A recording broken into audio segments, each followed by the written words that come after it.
J'aimerais juste qu'on reparle un instant de ce qu'a proposé Emmanuel Macron sur les droits de visite, les devoirs de visite des pères en cas de famille divorcée. Vous savez que la proposition, c'est de faire en sorte que certains pères démissionnaires soient forcés, en réalité, de voir leurs enfants. On va écouter Aurore Berger, qui était ce matin l'invité de la grande interview de Sonia Mabrouk sur CNews et sur Europe 1. Elle défend cette proposition au nom de l'égalité homme-femme. Écoutons-la. Je pense que notre rôle, c'est qu'est-ce qui est bon pour nos enfants. Et qu'est-ce qui est bon pour nos enfants, c'est qu'on reste des parents tout au long de la vie de nos enfants et qu'on ne délègue pas systématiquement cette responsabilité en la faisant reporter, ni sur l'État, ni sur la mère qui serait seule à assumer cette responsabilité, parce qu'à la fin, on voit aussi ce que ça génère dans notre société.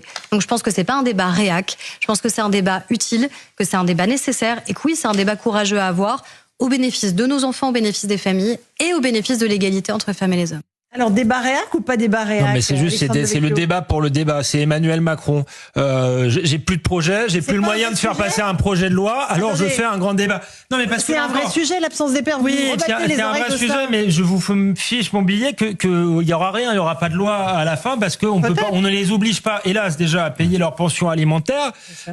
Donc on va pas obliger qui que ce soit à avoir ses enfants. Du reste, un père qui ne veut pas voir ses enfants, a priori, c'est un mauvais père et je pense pas qu'on oblige à donner de l'amour, si vous voulez. Donc Emmanuel Macron qui parle de tout pour ne rien dire, c'est un peu le problème là, a lancé un débat. Mais non, mais c'est pas son rôle. C'est pas son rôle d'être assistante sociale. Et puis il y a un ministre. Il n'y a pas de ministre de la famille justement. Bon. Quand on veut, écoutez. C'est l'homme qui a supprimé le ministère de la famille. C'est l'homme qui nous explique que un père et une mère, c'est pas... Il existait sous François Hollande, le ministère de la famille. Je crois, en tout cas, il a existé par moment. Oui, il a existé. Alors, François Hollande a réduit le quotient familial, a réduit tout ce qui avantageait les familles, et Emmanuel Macron l'a pas rétabli. Mais justement, en plus, Emmanuel Macron nous explique que un père à une famille, c'est pas forcément un père ou une mère, c'est indifférent. Donc, si vous voulez, il faut être cohérent à un moment donné. Éric Nolot. Non, mais là aussi, c'est intéressant d'un point de vue philosophique. On est dans une société où l'individu demande de plus en plus de droits. Et quand il s'agit des devoirs, ça doit être imposé par l'État. Je sais pas si vous voyez, c'est le président de la République qui dit qu'il faudrait quand même demander aux pères de voir leurs enfants. Non, mais le modèle de société qui est en train de se développer, c'est absolument terrifiant. Moi, c'est ça que je retiens de cette annonce, qui, je suis d'accord avec vous, malheureusement, ne sera suivie d'aucun effet, comme à peu près tous les discours d'Emmanuel Macron. Et peut-être il y a des gens qui regardent cette émission et qui se disent, bah tiens... Vous voyez vraiment, c'est comme le... Bon, attendez, Céline Bina. Il y a une réalité derrière, c'est-à-dire que plus de 25% des pensions alimentaires ne sont pas payées. Oui, ça, c'est un autre sujet. Et sur les familles monoparentales, qui se représentent quand même à peu près une vingtaine de pourcents des familles, effectivement, 82% sont tenues uniquement par des mères. Donc on a des chiffres qui nous parlent quand même du grand abandon des pères. Cet abandon des pères, il a des conséquences sur les enfants. Après, là où ça devient compliqué, c'est que la même personne qui va nous réhabiliter la figure du père, à côté de ça, va expliquer que dans le fond, pour faire des enfants, on n'en a pas besoin, on n'a même pas besoin de savoir qu'il existe, qu'on peut faire des certificats de naissance en mettant 2 noms de femmes, mère elle-même d'un enfant, et donc il y a quelque chose de confus d'anthropologiquement. Vous voulez dire en même temps, peut-être. Oui. Dans cette histoire. Et par ailleurs, l'autre point, c'est que on a des adultes dont on explique de plus en plus qu'ils fonctionnent en adolescents. Autrement dit, ils ne prennent pas en compte leurs devoirs. Et ça s'apprend à prendre en compte ces devoirs. Et peut-être que si, au lieu de transmettre l'hystérie de la jouissance en leur disant tu dois être ce que tu dois être, tu dois te réinventer tous les 3 jours, tous tes délires peuvent devenir des faits de société, on leur disait non, en fait toutes tes libertés et tous tes droits naissent du fait que tu as des devoirs envers les autres et que les autres en ont envers toi. Et c'est ça qui construit notre société. Si ça on le transmettait, on aurait peut-être moins de problèmes de père. Mais à coup de pas, François Hollande avait bien un ministre de la famille, c'était Laurence Rossignol que j'ai perdu à peu près 50 fois. C'est pas grave.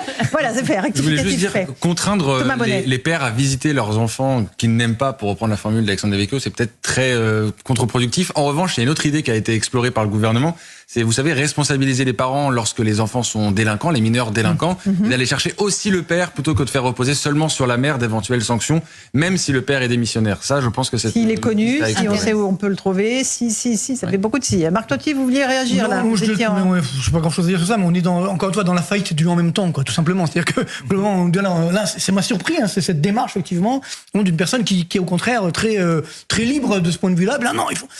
Et moi, ça m'embête, c'est aussi un petit peu libertine. Ça me rappelle quand on était enfermés, ils nous disaient alors vous allez pouvoir lire vos livres, etc. Vous vous souvenez? Vous avez dit ça. C'est pareil. Il veut se donner un genre, mais oui, mais je sais pas moi. Ça, en même temps, les Français demandent à être. Ça me fait penser aussi. Les Français veulent être rassurés, ils veulent du cadre, ils veulent de l'autorité. Ah oui, l'État nounou, l'État nounou. Quand on est père, on a une responsabilité. Si on l'a tous en même temps, Marco. Quand on est père, on a une responsabilité. Si on l'a pas, ça veut dire qu'on entre guillemets on mérite pas d'être père. Et je pense aux enfants battus, etc. Si pouvoir leur père le forcer qu'ils soient violents. Bien sûr, c'était en dehors de toute violence. Non, mais évidemment, mais on peut pas le savoir parce qu'on sera pas avec lui. Donc c'est forcer les gens à faire quelque chose qu'ils n'ont pas envie, c'est bizarre, surtout dans ce lien père-fils ou père-fille qui est quand même quelque chose de métaphysique presque. Donc voilà, moi je trouve ça un peu liberticide. C'est très dangereux. Je suis d'accord avec Eric. On est en train de se mêler un peu. Rappeler qu'on a des droits, mais aussi des devoirs. Oui, non, mais c'est ça, liberticide. Excusez-moi, évidemment qu'on a des devoirs, mais je veux dire, le fait de vouloir imposer des choses. Et surtout que ça ne sera pas suivi d'effet. Ça me rappelle également, c'est l'orchestre qui joue de la musique pendant que le Titanic est en train de couler. C'est exactement pareil. On essaye de, détourner l'attention. Détourner l'attention, et c'est très dangereux. Il y a un petit mot, Céline, avant le flash. C'est compliqué. C'est-à-dire, le lien entre une mère et son enfant peut être aussi extrêmement exclusif. Il y a certains pères qui ont du mal à trouver leur place. Ouais. Et peut-être qu'en les obligeant, ce lien se créerait et il se passerait quelque chose. L'amour, ça s'apprend. En fait, si l'amour, ça se construit. Sinon, on est dans la logique du coup de foudre où tout est immédiat et tout est absolu. La vie, parfois, c'est un peu plus compliqué. Est-ce qu'un président de la République doit se mêler de tout? Ça, en revanche, là, je suis d'accord. Oui, non, mais là, moi, je suis d'accord. Il recommande un check-up de fertilité à 20 ans. Non, mais c'est ça. C'est-à-dire que là, oui, mais c'est des sujets de société. Entre parenthèses, j'aime pas attaquer la vie privée, mais il n'a pas d'enfant en plus. Donc, mais ça n'a rien à voir. On peut être un très bon père aussi. J'ai pas de jugement moral sur le fait qu'il en ait ou pas. Mais moi, j'en ai pas non plus. J'évite de vouloir expliquer aux autres ce qu'ils doivent faire.